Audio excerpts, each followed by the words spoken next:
We're live. Hey, everybody, and welcome to another night at the Pirate Party as we bring you all the latest and greatest. Tonight, we're going to be talking about a couple of things really key importance, but we really want to start the night off with what's going on with Article 11 and Article 13 over in Europe. Jamie, could you bring us up to date with what's going on there?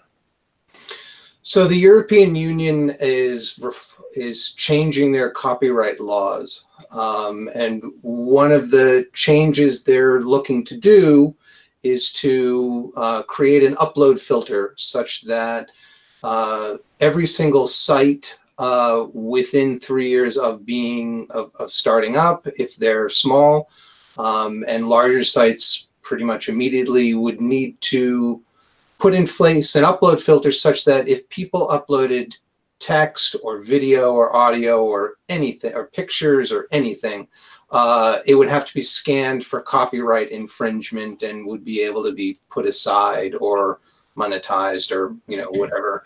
But usually just blocking it.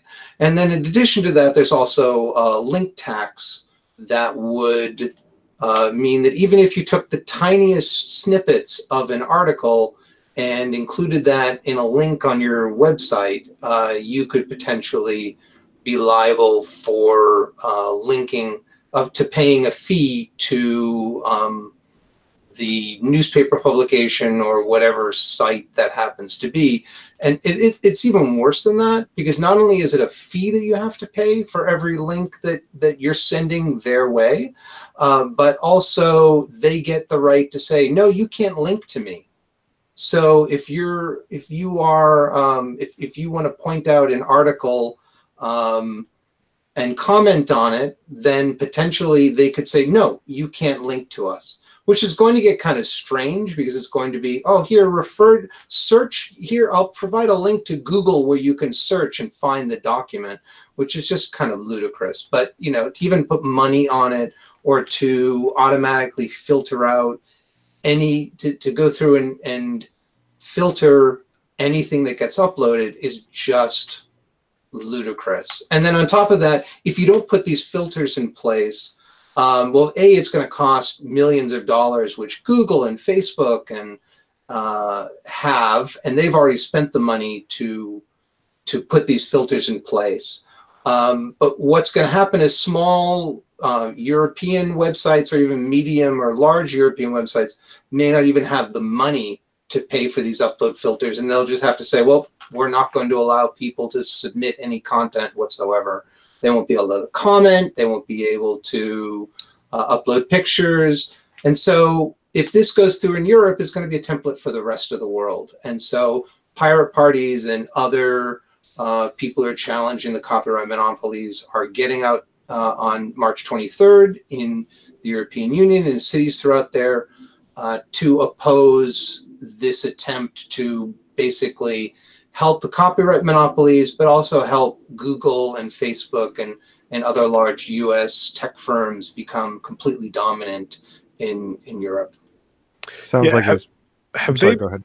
Have they provided a technical explanation for how the link tax, or the not the link tax, but the link refusal would even work? No, I don't think they get into those details. Sounds like it's going to be as big of a mess as the FOSTA SESTA has. Absolutely. I mean, we've already seen in San Francisco, I think, as I mentioned in the last Pirate News, how because of FOSTA and SESTA, they're already seeing an increase in sex trafficking, because people now need to, it's the Pimp Enablement Act. Instead of being able to screen your clients, by their posts on Craigslist or other sites, now you need someone to be the intermediary. They always get their cut. We've just helped the people who FOSTA and SESTA were there to stop sex trafficking, and all it's doing is helping it. I've heard from a few folks that there are now hotel bars that no longer allow women to drink alone because it's some kind of like anti-sex work statute. utterly ridiculous. Like utterly ridiculous. This isn't Utah. Or even restaurants. I heard of a woman, who was, a manager or something like that. And she would routinely go to this restaurant and then suddenly like, no, you can't come here anymore and eat alone. You have to eat with someone else. I'm like, this isn't The Handmaid's Tale, guys. This is the United States, 2019. And with that, let's go right into the other major thing I really wanted to touch upon tonight, which is how we can change all these messed up things by having you folks out there in the audience run for office. So there's a lot of different moving parts as far as running for office goes. Really, what I wanted to start with is our local offices. Which one of you gentlemen want to explain to us the best way to figure out how to find out if you're running for something local? Well, I mean, the one of the great things about local government is that basically every town larger than 2 people is short-staffed at somewhere in the local government. Worcester, the second largest city in whatever, has for years had multiple openings on city boards and commissions, which do not even require a campaign to get into. You just have to basically just volunteer. So, like at the very basic level, that if you're interested in dipping your toes into public service, start with volunteering. If you put your hand up, someone will find a task for you to set yourself to. A lot of my friends out in Western Mass have been getting involved in the aldermans, the city, the town commissions, just by being showing up, being pleasant, and being available when someone needs to get something done. So we need volunteers.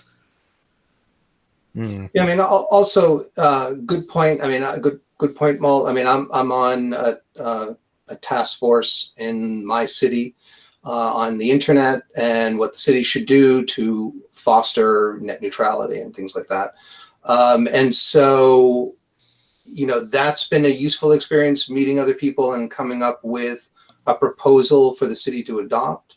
But even running for office, let's make a distinction between towns and cities, right? So towns, you have your town moderator, you have your select board, which is sort of the executive, 3 or 5 members, usually elected 1 or 2 every year. And then, you have like school committee and treasurer and various other offices that are open, you can run for.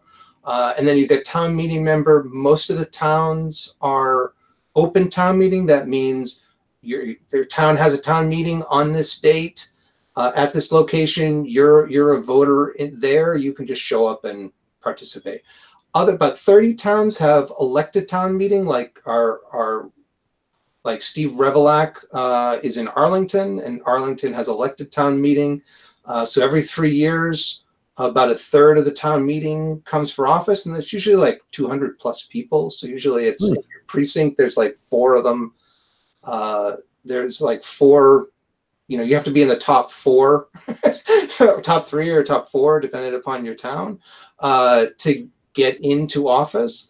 And Steve's been there at our last Pirate News, and we'll link to it below. He talked about the things he's been able to do as a town meeting member, in terms of getting involved, in terms of changing policy. And so, those are areas where people can run. Town meeting member, Steve won by, I think, 55 votes. It's going to depend on your town. Yep. Or I shouldn't say he won by 55 votes. He got 55 votes. Right? Yeah, it's very low attendance to some of these things. And, if you go and you knock on 100 or 200 doors, and you can do that over a month or so, just consistently knocking on doors, getting the voter list for your precinct or your area or whatever, You can do that. And if you want to run for select board or the other offices, that'll take more effort, but it's certainly worthwhile. And then, there's also city elections. So like Boston, Worcester, Springfield, Lowell, Lawrence, you name it. There's usually a mayor and a city council and a school committee. And those are the primary offices. All the other ones are appointed. But you can go and run for those. And the signatures aren't high to get on the ballot for any of these local offices. The signatures are like 5, 10, at most 250, I think, for mayor. Maybe Boston might be more, but Somerville is a city of 75,000+ people, so it's like people. The way Lowell works is we just have 9 city councilors, and amongst them, one gets voted up to the mayor from them.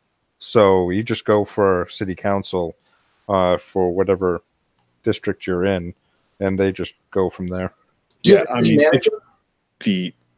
I'm sorry, what, sir? Sorry, do you have a city manager? Yes, we have a separate city manager that's voted or elected by the board themselves, or recommended by the mayor, and then it's yay or nay. But together, they're all in agreement. Anyways, I rarely see them disagree. Right, yeah, that's like a civil service position. So yeah, sorry, Malt, you were saying. I was going to say I'm not a fan of the weak mayor system myself, but yeah, to stress what you've been saying, the barrier to entry is so much lower than people really expect it might be. Like even under district and county offices, if you want to run as a representative in general court, that's 150 signatures. Mm-hmm. You have to live where you've been elected for a year. It's not as much effort as it might seem. One thing to keep in mind, so town elections, each town chooses when its election's going to be.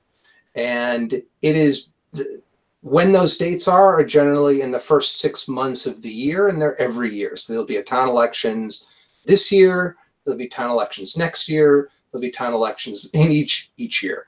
City elections are odd years, so 2019, 2021, 2023, so on and so forth. And of course, state and federal elections are even years, so 2020 and so on. So just keep that in mind. If you're like, I really want to run for city council, know the dates, know when the election's going to be, know when the signatures need to be put in.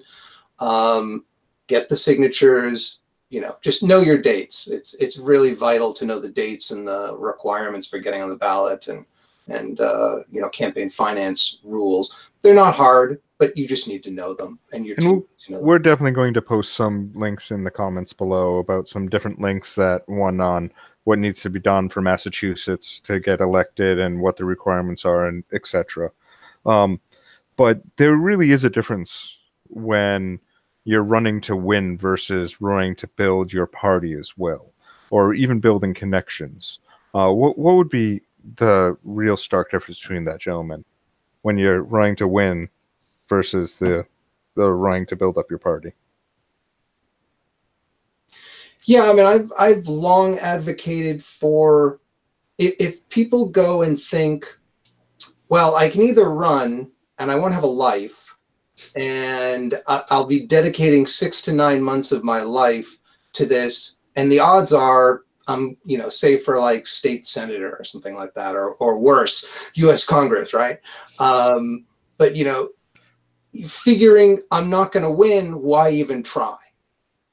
And so, I look at that and say, well, if you're running for city council, even if you're running for state rep or state senate, you get the signatures, the nomination papers are given to you for free. You just have to go knock on a whole bunch of doors, get the voter list, know where the voters are, knock on the door, say, hey, I'm running for office. Last year, the only person who ran was a Republican, or the only person who ran was a Democrat, which odds are in about 2/3 of the offices for state offices, that is the case in the general election. It's like, I'm running as a pirate. Do you want a second choice on the ballot, even if you don't vote for me? Do you want a second choice on the ballot? People will sign. I mean, you just knock on the doors, people will sign. And so there's kind of three, there's like, for me, there's like four possibilities on why you run. Well, obviously there's run to win, right?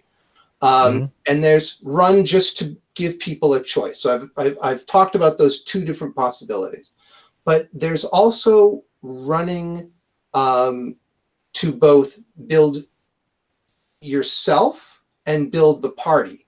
And that is, you know, that can be done where you put in some more effort, maybe you knock on some more doors, but you keep good records of, I talked with this person on this store and they seemed receptive. And even at the end of even if at the end of the election, if you don't win, at least you've got this database of people who you've talked with and who liked your message and who you can go back to, say, to run for local office, or you can go back to about some other pirate initiative or some other initiative in your city or town. You've made a connection with those people, and that's vital. So even, you know, we shouldn't, I stress, we should not think of this as all or nothing. You know, we have functionally one party. Right? We function as one party. Yep. There's you know, there's the Democrats and the Republicans both are both willing to give a lot of money away to corporations. And they don't get a whole heck of a lot done unless, you know, they really, really get some pressure on them. Yeah, So, I mean, like you can even just look in the newspapers for proof of that. Like the under 8 years of Obama, less happened than with the handful of months that Congresswoman Ocasio-Cortez has been in office. Like, she's got the motivation and the drive to basically set the new progressive Democratic standard. And, you know, we need folks who are willing to run on that kind of bold sentiment in order to drag this, you know, one party upper middle class Democrat conglomeration anywhere close to the left progressive wing that the state needs. yeah, absolutely. Yeah, you're completely right. So, you know, I would urge people, even if you don't think don't have a chance of winning, even if you don't think that, just get on the ballot. Just do that as an objective. Give the voters another chance, another choice. And once you do that, then it's just, you know, every weekend for an hour or two, you go and knock on a bunch of doors. By the end, you know, over many weeks, you've knocked on hundreds or maybe even 1,000 doors. And you've been able to identify other people who you could be like, okay, now I've got 5, 10, 20, however many other people you've identified. Invite them over after the election. Thank them for, thank them for their support and say, hey, how do we build the pirates in this municipality, in this city or town? And those efforts can go far, but people just have to be willing to get on the ballot. And we have trainings, and we'll link to them on the bottom, trainings we've done in the past. And then from there, just do it. You know, worst comes to worst, you meet a whole bunch of people that you like, and you know, what's the worst that can happen. Which, speaking of elections, coming up is our own elections for the Pirate Council as well. Correct?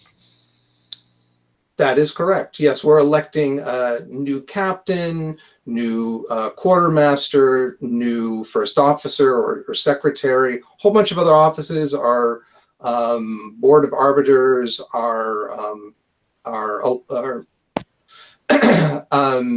we're electing our representatives of the United States Pirate Party.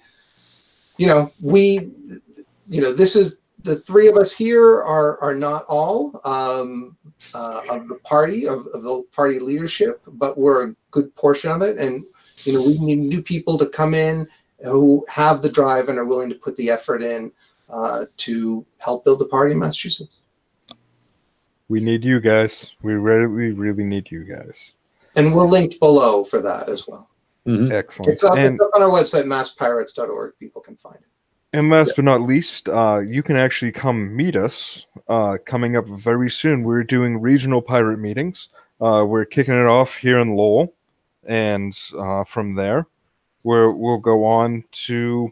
I'm sorry, we're kicking it off down in Boston. I stand corrected. Correct? Correct. Yep. Boston, Lowell. Boston, then Lowell. Yes, we're kicking it off in Boston. What's the location down in Boston?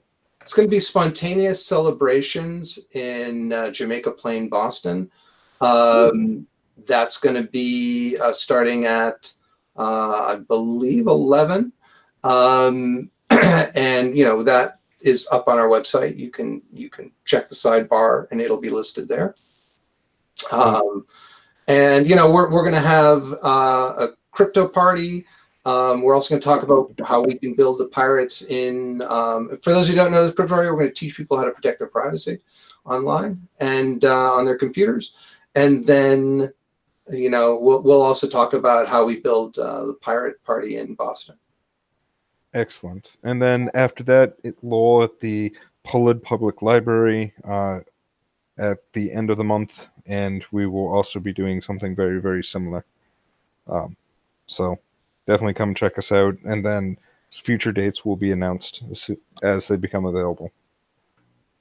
So, and we're aiming for Worcester in April. If people want to set one up in their community, we'll come out. Don't think you're alone. I'll drive out there. Maybe I'll go pick up Joe or pick up Malt, and we'll drive out there and talk with folks there. We also have a database of pirates, so we can help put you in touch with them, so you can invite them, text message, call, whatever, and then be able to turn people out. Just send us an email, info@masspirates.org, and we'll get you hooked up. And we'll make it happen for you. Gentlemen, thank you very much for meeting with us tonight, and thank all of you for watching this. We really, really do appreciate you. All right. Hope you all have a good night. You too. Thanks so much.